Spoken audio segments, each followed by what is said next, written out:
আজকে কিন্তু রাকসু যে নির্বাচনের যে মনোনয়নপত্র জমা দেওয়ার শেষ দিন সকাল ৯টা থেকে কিন্তু এই কার্যক্রম শুরু হয়েছে, চলবে টানা বিকেল ৫টা পর্যন্ত। এখানে কিন্তু আসলে যে নির্বাচন কমিশন রয়েছে, আমরা একটু দেখাতে চাই আপনাকে যে এই জমা দেওয়ার যে শিক্ষার্থী যারা রয়েছে সেই শিক্ষার্থীদের কথা চিন্তা করে কিন্তু দুইটা ডেস্ক কিন্তু স্থাপন করা হয়েছে এখানে জমা দেওয়ার জন্যে, যাতে কোনো ধরনের বিশৃঙ্খলা না ঘটে সেই দিক বিবেচনা করেই কিন্তু আসলে দুইটি ডেস্ক কিন্তু আসলে কার্যক্রম চালাচ্ছে। তাদের একটি বিষয় আপনাকে জানিয়ে রাখতে চাই যে সেটি হচ্ছে এখন পর্যন্ত রাকসু নির্বাচন এবং সিনেট প্রতিনিধি হিসেবে মনোনয়ন তুলেছেন 479 জন প্রার্থী। দাখিলের প্রথম দিন বৃহস্পতিবার মাত্র 30টি মনোনয়নপত্র কিন্তু দাখিল করা হয়েছিল। নির্বাচন কার্যালয় বলছে বাকি থাকা 449টি মনোনয়ন ফর্ম আজকে জমা হওয়ার কথা রয়েছে। এরই মধ্যে মনোনয়ন যে সিনেটের মনোনয়ন রয়েছে 84 এবং রাকসুর 395টি, প্যানেল ভিত্তিক তুলেছেন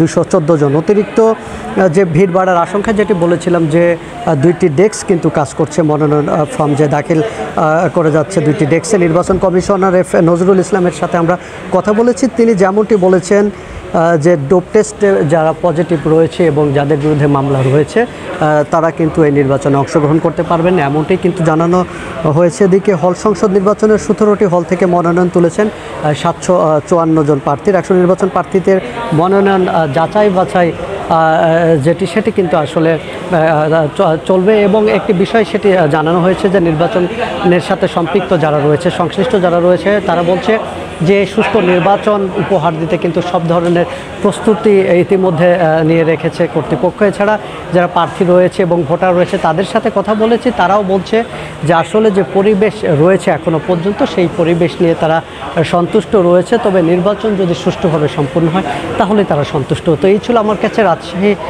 যে রাকসু নির্বাচনের মনোনয়ন যে জমা দেওয়ার সেই সর্বশেষ পরিস্থিতি।